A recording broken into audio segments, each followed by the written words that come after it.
Hi, it's Brian, your 3D engineer wonder kid. And today we're going to talk about the fun that is conceptual design, focusing on when your concepts start from existing designs or models. Because sometimes you can create a new design from scratch, and sometimes it just doesn't make sense to reinvent the wheel. So, where do concept ideas come from? I mean, other than that dream I had last night about a personal rocket booster backpack. If you're like most engineers, only some of your ideas truly start from scratch. So let's table the discussion on how you come up with those ideas for now.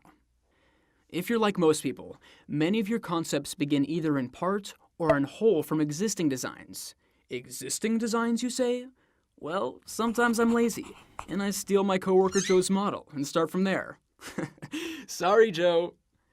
Well, of course, I'm not stealing Joe's ideas. Maybe Joe was working on his own project, created a bunch of different concepts, and this one didn't make the cut. A good idea, but it didn't meet all the goals for Joe's project. But my project has different goals, and Joe's discarded concept will work really well. I'll just make a few tweaks here, and I'm on my way. Thank you, Joe. And where I work, there are a lot of Joes and a few Janes, and they're all generating ideas. Some of these ideas are in the early stages, some are much further down the development path, some are on their way to becoming real products, and some are going to be left on the cutting room floor. But any of them could be a starting point for a design I'm working on.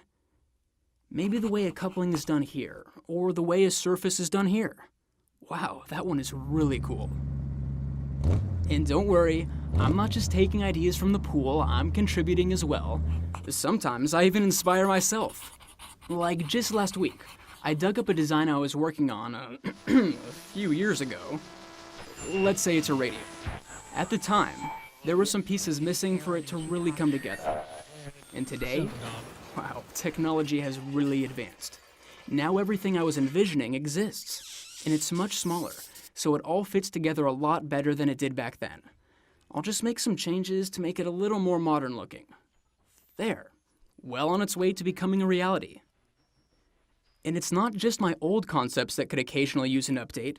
I mean, we're always working on the newest version of our existing products as well. Sometimes I want the new version to look completely different. And sometimes I just want to tweak the design for a more modern look and incorporate some new technologies. And sometimes I only want to make an update to certain parts within the assembly. So even though the product is technically complete, it's still providing the base for my new concepting. So by now you're saying, okay, great, now I know how to steal ideas. Now how do I do less work? Well, here's a little secret between you and me. Management calls that first part leveraging and maximizing existing intellectual property.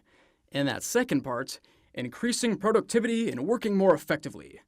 That's good news for your performance review. So, how do we work more effectively? The trick isn't just using existing designs to inspire your new concepts. That's not actually saving me anything but thinking time, if I've got to recreate that in my CAD system before I can start adding my own flair to it. The trick is not only finding the right model to start with, but also using that model as your starting point and easily making changes to it. But wait, remember last time when we talked about the challenge of making changes? Well, that comes into play here as well. There's that design intent again. We talked about the different places that existing models can come from, but those models can bring baggage with them in the form of design intent. I mean, especially if my new concept has a different set of goals and requirements than the model I'm starting with. That obsolete design intent will only get in the way. I want to be free with my ideas and free with my model making. Free to be amazing. I want to start with my existing model, do some pushing and pulling on surfaces here, add some free-form surface shapes here. And the great news is I can. I can make changes to my existing model and quickly create some cool new shapes without worrying about old design intent. Want more details? Go here to learn more. Now with all my extra time, I'm gonna finish work on the important ideas. Until next time.